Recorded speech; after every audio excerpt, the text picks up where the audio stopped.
morning, ladies and gentlemen. And boys, there's some excitement and energy in this room this morning, and well, there should be. It is a great day to be in Orange County, Florida.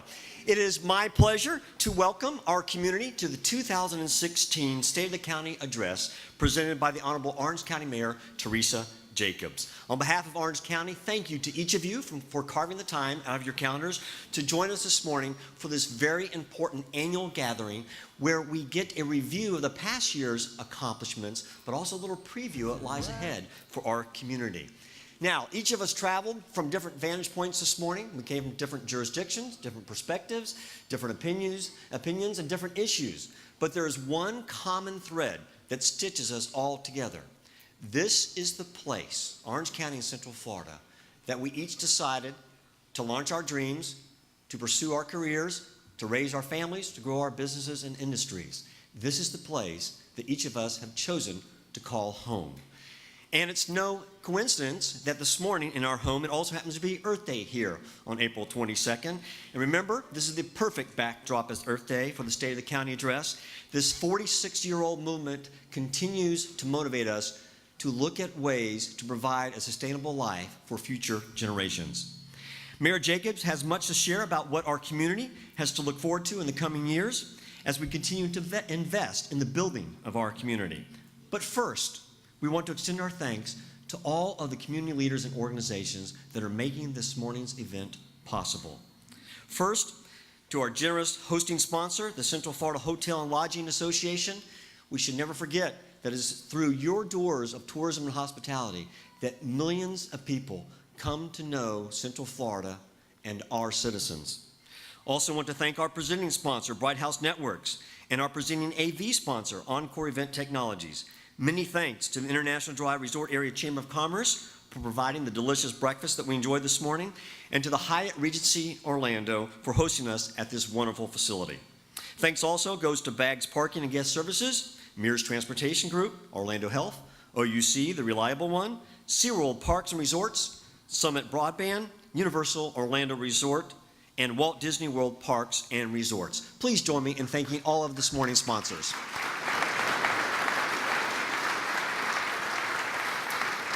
I ask everyone to please stand for the presentation of colors by the Orange County Corrections Honor Guard.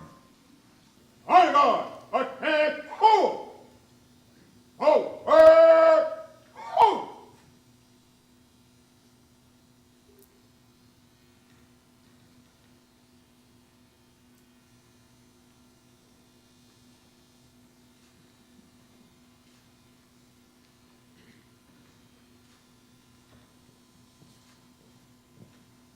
Blackbird, forward! Take care, forward!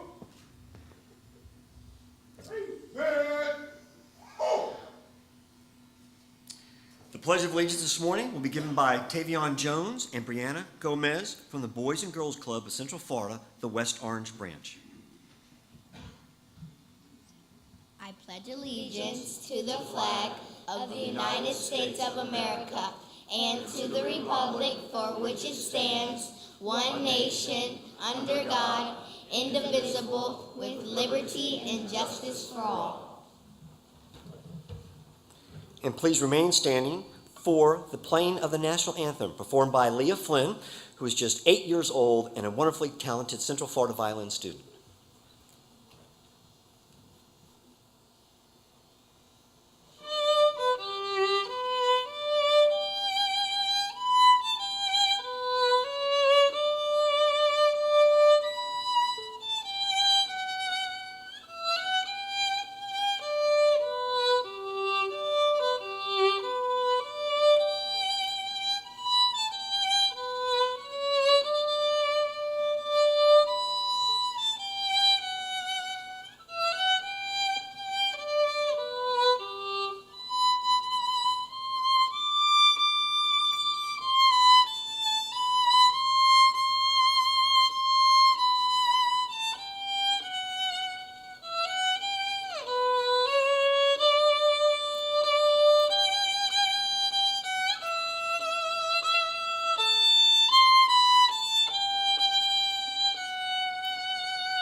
Please remain standing as we welcome to the stage for our invocation Chaplain Major Jeffrey Peppers from the Florida National Guard.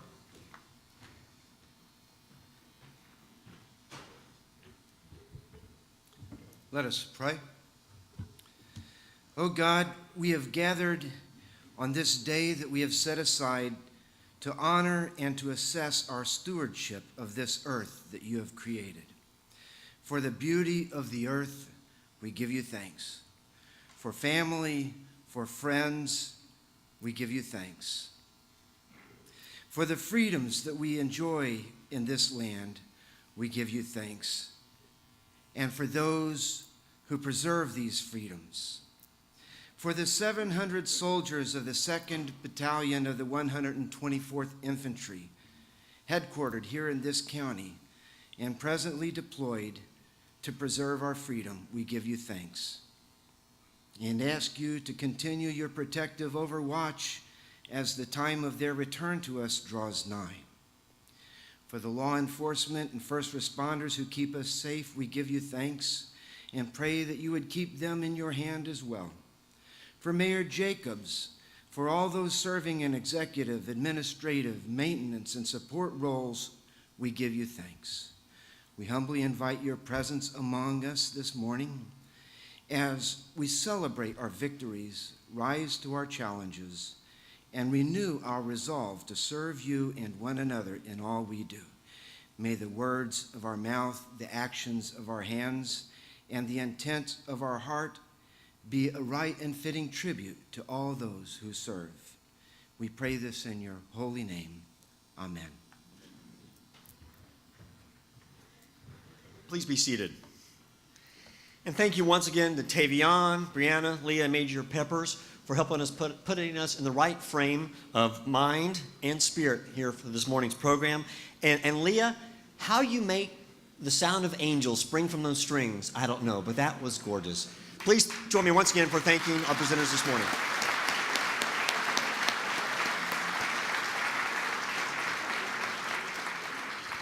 Ladies and gentlemen, it is now my privilege and pleasure to introduce the elected CEO of Orange County, who's responsible for the livelihood and wellness of 1.2 million residents, oversees the welcoming of 62 million visitors each year, and manages a professional staff of over 7,500 employees. Please join me in welcoming our Orange County Mayor, the Honorable Teresa Jacobs.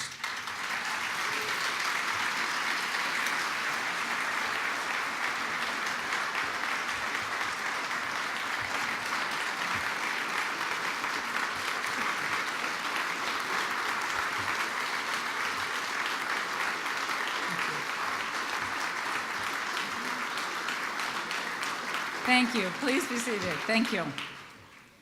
Well, good morning and welcome to this year's State of the County Address. Presenting this annual report is our way of being accountable to you, our citizens. It also provides us an opportunity to brag about all the great things happening here and all the great people that live and work here.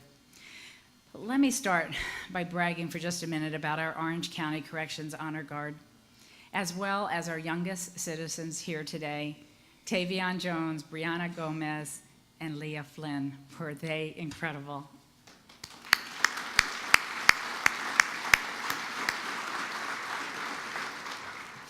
To Major Peppers and all who serve or have served, including our own 2nd Battalion, 124th Infantry, you provide the umbrella of freedom under which we flourish, and not for one moment do we take that precious gift for granted.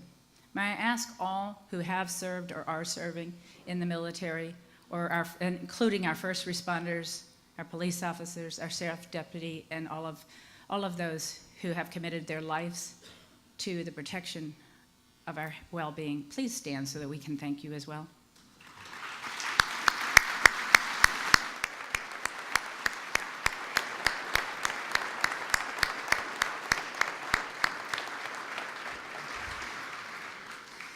Today, I'd like to focus not only on our current state of Orange County, but also on our future.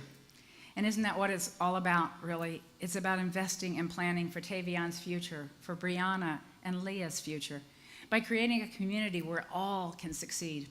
It's a great responsibility and a great opportunity to be at the helm of Orange County government as we build our community's future. But if I can brag again for a minute about my colleagues, your Board of County Commissioners, these are some of the most dedicated public servants I have ever had the opportunity to serve with. Each one brings a unique perspective to the commission, but they also bring a passion and commitment to public service that makes me so proud to serve alongside each and every one of them. So please let me ask Commissioner Scott Boyd, Commissioner Brian Nelson, Commissioner Pete Clark, Commissioner Jennifer Thompson, Commissioner Victoria Siplin, and Commissioner Edwards, who is here with us, even though this is commitment. One of his children is getting married. He was supposed to be in Hawaii, and he canceled the wedding for us. No, I'm sure that's not how he's here. Would you all please rise so that I can thank you for your service to Orange County?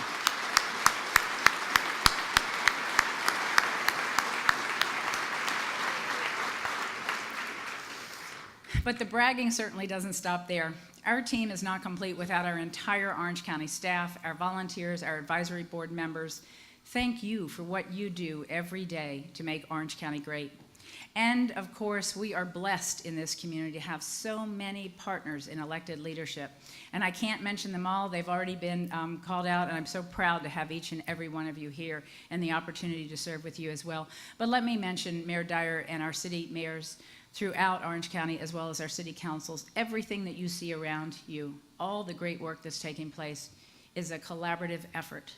And it wouldn't happen with that collaborative partnership and that sense of commitment towards a common goal.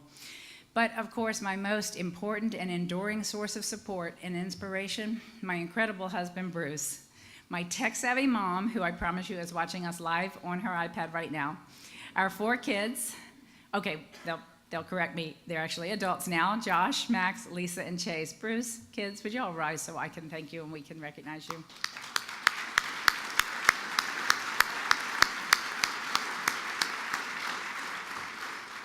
Now, my daughter is out in Austin, in case you were thinking maybe she's getting married in Hawaii also. No, she's in Austin and incredibly proud of the work that she's doing as well. I want you to know, though, that when I think about my own 4 children, when I dream and plan and I pray for their future, I'm thinking about yours as well. I think about all of Orange County's families. And on their behalf, I'm inspired to lead Orange County in creating one of the best places in the world for our children and our grandchildren, and for so many generations to come. To achieve that goal, though, we must start from a foundation of fiscal strength and stability. So to begin, let's take a look at the current state of our Orange County government and our local economy. Last year, we rocketed to historic highs with our bond and market performance ratings. Well, we've done it again. Not only have we maintained our superior national credit ratings, last month, we received 2 more AAA ratings, one from Standard & Poor's and as well as Fitch, for our utility revenue bonds. These ratings signal our excellence to the financial world, and they also have a direct impact on how we run a lean and effective county government. Of course, so much of what we do in Orange County is cash funded, but when we do borrow money for long-term capital projects, these ratings mean that we and you benefit from very low borrowing costs. Another key measure, unemployment. Since 2010, we've experienced a dramatic decline in Orange County's unemployment rate, dropping from a high of over 11% to our current 4.2%. Now, during that same period, Orange County has added nearly 100,000 new jobs. Housing starts, another critical economic indicator, continue to increase with more than 2,600 new homes permitted last year. Our total building permit valuation for 2015 was $1.9 billion, a 17% jump over 2014. And for the 3rd year in a row, countywide property taxes are up with more than $386 million generated in 2015. Now, I would call your attention, though, to this graph because you see where we are today and you see where we were in 2007, 8, and 9. In spite of several years' worth of growth, in spite of a rising population and increasing needs, we are still significantly below where we were before the recession. The reason we can do this is because our board, our staff, has a commitment to running as financially sound and lean a government as we can while still providing the services that are so crucial to you. Now, on a national scale, we're also doing extremely well. For example, Gallup ranks our Metro Orlando region as #1 in the nation for job creation in 2015. #1. And just last month, KPMG named Metro Orlando as the second most cost-competitive community in the U.S. for business. From quality of life to economic development, the accolades keep coming, including our ranking by U.S. News and World Report as one of the top 100 places to live in the U.S. We continue to dominate the U.S. tourism market, welcoming more than 62 million visitors in 2014. Now, we don't know the numbers yet for 2015. I bet Georgia Gill has an idea of what they are, but they'll be released very soon. One thing I'll predict, we're going to have another record-breaking year. But don't think for one moment that we're content to rest on these laurels. In fact, we're doing just the opposite, because all of these achievements mean that we need to invest right now for a fast-arriving future. When we talk about investment, few areas are more visible today than transportation. And I think I know what you're probably thinking. Few are more frustrating either, right? But honestly, doesn't it seem like those orange cones are multiplying overnight? By the way, I want to again recognize my husband for his contribution to reducing traffic last week.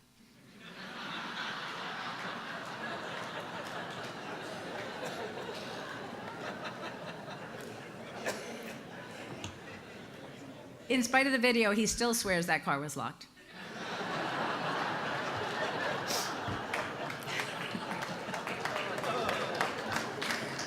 It's okay, he's laughing too.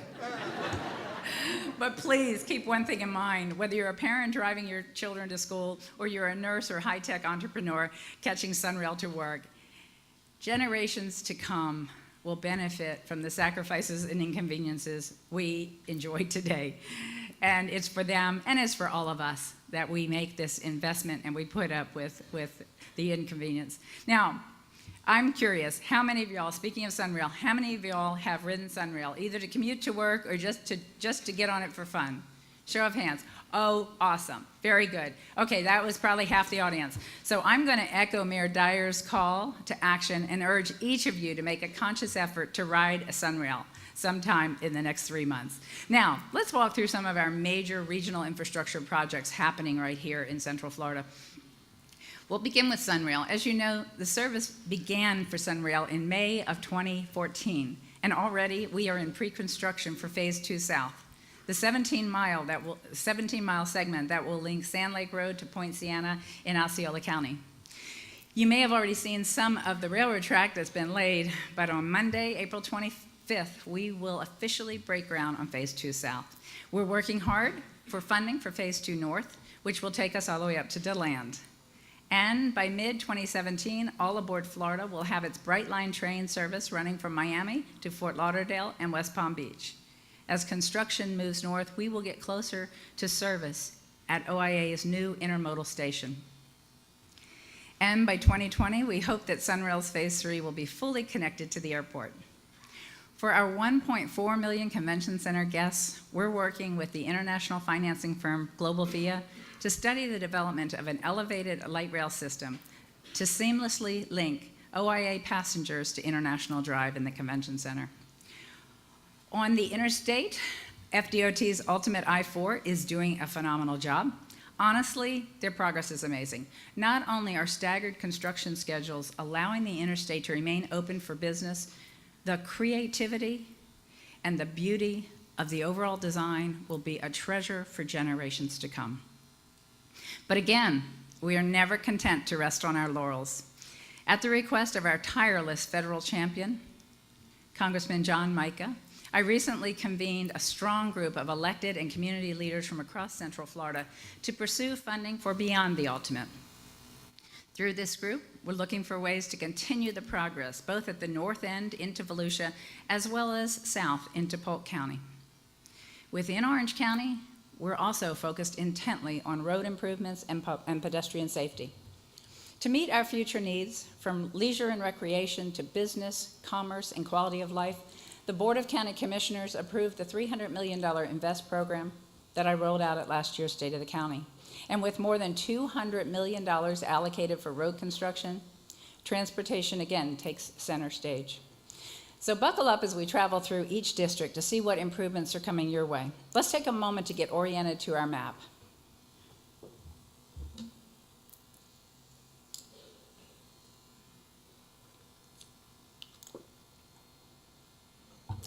Very good. Okay, starting in the southwest, District 1. We're completely upgrading Reams Road as well as Fauquet. In District 2, Kennedy Boulevard is slated for major improvements. Just east of downtown, which includes District 3 and 4, major work is planned for the Econolahachie Trail as well as Lake Underhill. Heading over to District 4, construction is planned for Boggy Creek Road from Weatherby Road to 417 and then south on Boggy Creek Road down to the Osceola County line. In District 5, west of UCF, Richard Crowdy Parkway is slated for construction. And Rich, I see you sitting there in the front row. You're looking a little relaxed. I'm waiting to see you in a pair of working boots and shovels. This is your road. We expect you to contribute to the effort. And another $38 million in road projects is being finalized.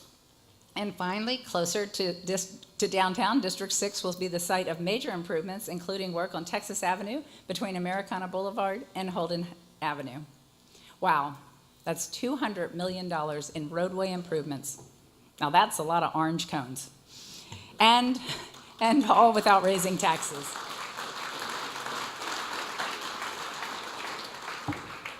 At the same time, we'll be creating a more welcoming and safe environment for our bikers and walkers. Through our Walk, Ride, Thrive program, and in partnership with Best Foot Forward and others, we've created a comprehensive pedestrian safety initiative. Over the next 5 years, $15 million of invest funds will be allocated to pedestrian safety and intersection improvements. We're starting with several studies to plan county-wide improvements, including sidewalks, crosswalks, signals, turn lanes, updated signage, and vital safety enhancements.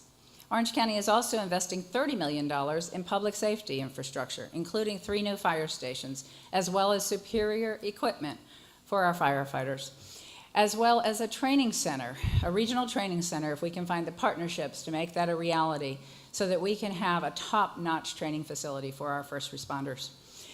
We're also investing in technology to keep you informed about building projects permitted by Orange County. With that in mind, I'd like to introduce our newest app, OCFL Atlas. Now, for any of you who have been to a State of the County before since I've been in office, you know that I cannot stand here before you without an app. I am compelled to give you an app. This app, though, I got to tell you, if I had had this app before I ran for office, I think the planning department, I'm not sure if they would have gone nuts with all the information I would have had to call them about, or if they would have been relieved that I wasn't calling them asking for all this information. But this map-based app will provide information about where a project is in the development review process. How many times you're driving down the road, you see construction, and you're wondering, what are they doing now around here? It's always something exciting, but we always want to know. This app will provide that information and so much more. It's not the only thing that's new, though, when it comes to how we build our community out. We're also writing the next chapter. I mentioned that earlier, we are literally nurturing economic development and protecting our superior quality of life while writing the next chapter by rewriting our county codes. Throughout the coming year, we'll be hitting the road to share information about our new code. In general, though, this new code takes the approach of striving to create inviting places, spaces, and neighborhoods, each with a distinct feeling.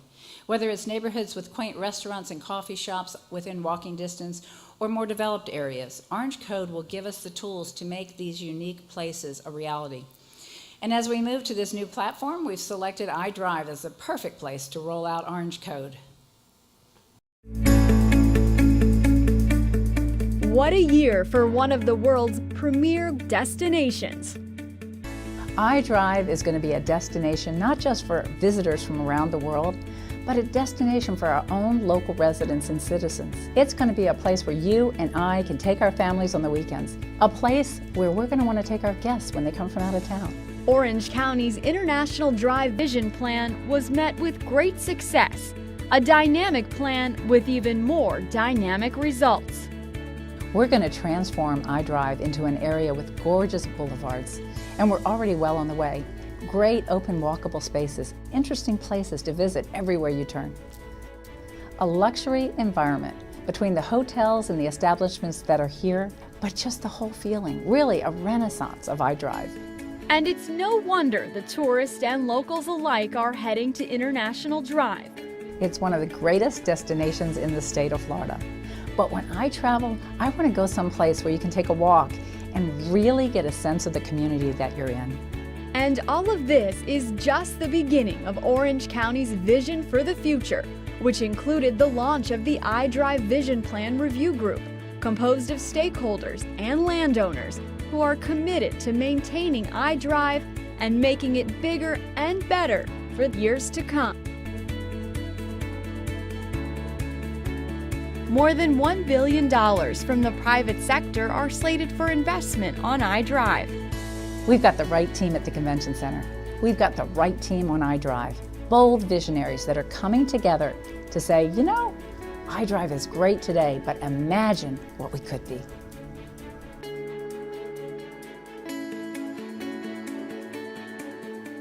All right, so how cool is that? Let me ask all the members that have worked together with us on this vision, everybody from iDrive that's been a part of this, please stand so that we can thank you for all of the work that you put into it.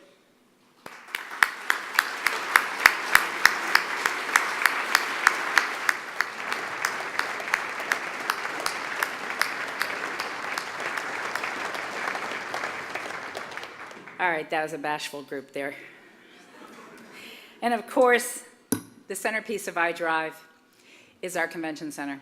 As the second largest convention center in the United States and #1 meeting destination, we're constantly looking for ways to improve our guest experience.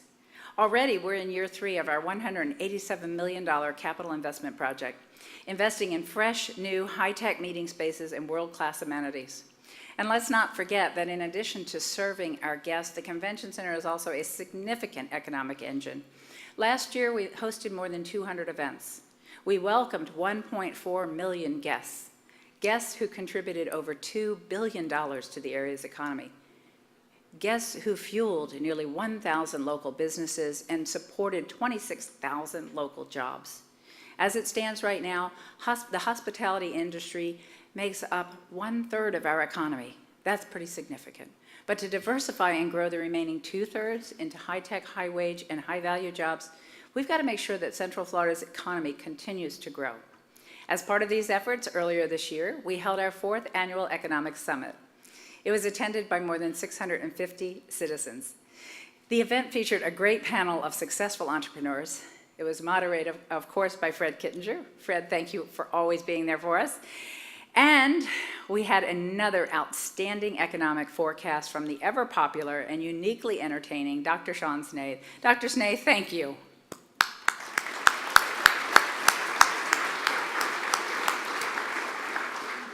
This year's summit also featured the first ever Tech Match, a matchmaker event between local tech companies and national industry buyers. We're also maintaining relentless focus on entrepreneurship and the private sector. Through the National Entrepreneur Center, the Central Florida International Trade Office, and working with UCF's awesome incubator, we're seeing tremendous gains. By the way, for those of you not acquainted with UCF's incubator at Research Park, you may not know how successful this effort has become. Right now, more than 45 companies occupy over 100 offices, including 5 new chemical labs, each which was filled before the $1 million renovation was even completed. And of course, our strategic efforts continue to focus heavily on modeling, simulation, and training.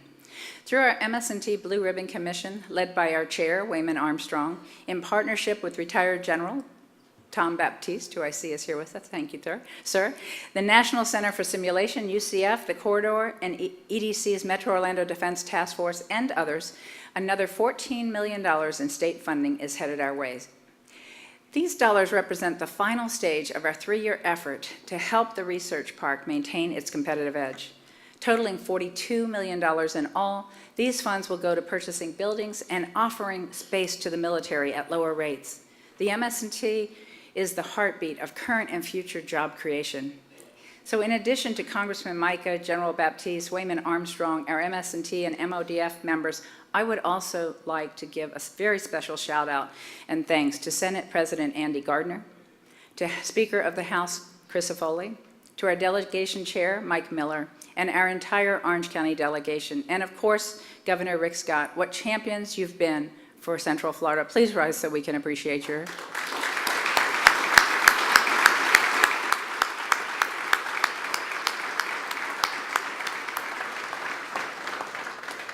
In 2015, we also hosted our first Florida Simulation Summit, led by the Blue Ribbon Commission as well as BevC. To tell our digital and high-tech story and to leverage this industry cluster, the summit focused on commercializing, that was close, focused on commercializing MS&T. Talk about innovation and imagination. From military and warfighter training to smart roads that feature predictive technology, locating our defense contractors and private companies together creates an economic synergy that cannot be duplicated anywhere else on the planet. In addition to nurturing our expanding economy, we're also deeply proud to nurture our world-class quality of life. From a robust art scene to USTA and 2 Major League Soccer teams, go Pride! Woo! Including college football, bowl games, NCAA, and more. Our worldwide reputation is growing. And how about WrestleMania 33 in 2017? They didn't put the picture up, did they? Okay, so need I say more? Well, okay, I'm going to say more. So if you are lucky enough to meet the divas or the superstars and you happen to be 5'0" like me, a little advice, run before they start taking pictures. You really do not want to be seen next to these gorgeous, talented, and extremely tall stars, but really nice people and fun to be around. Seriously, WrestleMania, in addition to pumping $100 million into our local economy, will again propel us to the worldwide stage. In addition to nurturing creativity, we want to be sure that our young people have access to recreation facilities, as well as a place for our families to enjoy our gorgeous Central Florida sunshine. For that reason, we're investing $20 million as part of our INVEST program for the construction and enhancement of parks and recreational facilities countywide. Among these projects already under construction is the West Orange Relief High School Stadium. Thank you, Bill Sublette, for that partnership, and Superintendent. I think the superintendent is here, Jenkins, as well. We appreciate so much this partnership. This is the first of our kind. This partnership stadium will be built at our Deputy Pine Community Park. And of course, our hearts and prayers continue to go out to his family, and we thank him for his service to our community. We are also extremely excited about several proposed projects, including connecting the West Orange Trail at Clarcona Horseman Park to the Apopka Loop Connector. Now, I'm sure that one day soon, this will be a favorite hiking, biking, and riding trail. In East Orange County, we're looking at a new recreation center, and also, still in the planning stages, but something I've dreamed of for a long time, we're also working to create the proposed Horizon West Regional Park. When completed, this regional facility, with its first-class ball fields and team amenities, will provide much-needed space for high school and recreational competitions. In addition to these tremendous investments in infrastructure and innovation, we're equally focused on our most important work, caring for our citizens in need. Together, we've made tremendous strides in impacting homelessness. But our at-risk families remain a very difficult challenge, with so many families living doubled up or in weekly motels, but reluctant to self-report. We're still in the early stages of understanding the full magnitude of this challenge. There's also the question of which type of assistance actually helps families break the cycle of homelessness. Earlier this year, I commissioned a report to look at how we can do a better job of aligning with a housing-first approach. Already, we're making changes. But one of the greatest challenges for families here and across the U.S. is the lack of sufficient affordable housing. According to a 2015 report by the National Low-Income Housing Coalition, there is not a single state in the U.S. where a full-time minimum wage worker can afford a one-bedroom apartment at the fair market rent. Not one. We simply have to do better. But in order to effectively address the inadequate supply of affordable family housing, the solutions must be implemented at a regional level. For that reason, I've asked my staff to begin working with their counterparts in Osceola and Seminole County, as well as the City of Orlando. This fall, we'll be hosting a regional summit to discuss strategies to address this shortage. But right now in Orange County, we're moving forward with some creative and new ways to incentivize the marketplace, and we're having an impact. Through our INVEST program, we're rolling out a number of initiatives aimed directly at expanding access and inventory. Through a recent affordable rental housing RFP, we'll be leveraging $1 million of invest funds to create 70 brand new affordable family apartments. And just last week, you probably saw the announcement of the partnership between Florida Hospital, Wayne Dent Charities, Ability Housing, and Orange County to thoroughly renovate permanent housing for families and individuals in very difficult situations, again, by leveraging our invest dollars. Leveraging another $1 million, we're rolling out tenant-based rent assistance programs to house the chronically homeless and another 25 at-risk families. Also underway is the new Horizon West project. No, it is not. Also underway is the new Horizons project. Can't take the Horizons West out of the old District 1 commissioner. This is formerly known as Hawthorne Village in South Apopka. In partnership with Habitat Humanities organizations as well as Homes in Partnership, we are supporting 56 new homes for families in need. This is a tremendous example of how through partnerships we can leverage government resources to benefit many more families in need. And that same approach is working for Central Florida's heroin epidemic. As I testified before Congress last month, too many prescription drug users have found an inexpensive and often deadly alternative in heroin. Tragically, most people have no idea how serious this threat is, not only to addicts, but to our entire community. We are committed to fighting back. And last summer, I convened the Orange County Heroin Task Force and asked Sheriff Demings to co-chair the effort. The task force concluded with 37 recommendations, including increasing the bond for suspected traffickers and a youth-targeted social media campaign about the deadly nature of heroin. The task force also recommended a blanket prescription for naloxone. Naloxone is a life-saving drug for overdose victims. Thanks to a highly collaborative approach, Governor Scott and our legislature passed that measure. And starting later this year, pharmacists in Florida will be able to dispense naloxone without a prescription to family members of loved ones who are fighting heroin addiction. To Representative Plasencia, great job. As I've shared with him, we're looking forward to his help and the delegation's help next year to fight the influx of fentanyl, the newest serial killer in our midst. Heroin, as you may know, is often laced with fentanyl, making it far more lethal. And now a new threat has emerged. Fentanyl is being sold on the black market, but it's labeled as oxycodone, Percocet, or Xanax. No wonder it's often called the death pill. Thanks to our task force, as well as David Siegel, who has turned his grief over the loss of his beautiful daughter, Victoria, into a nationwide crusade to stop the tragic loss of our young people to drugs, we are making a difference. My thanks to co-chair Jerry Demings, to our task force and members, all of you who worked together on this, including David Siegel. Would you please stand so that we can thank you for your service?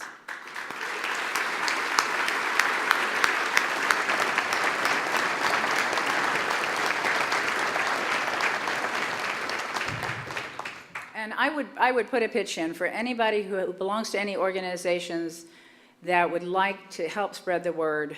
Reach out to us, reach out to David Siegel. We would love to make sure that we're doing everything we can to make our community aware of the risk and the threat.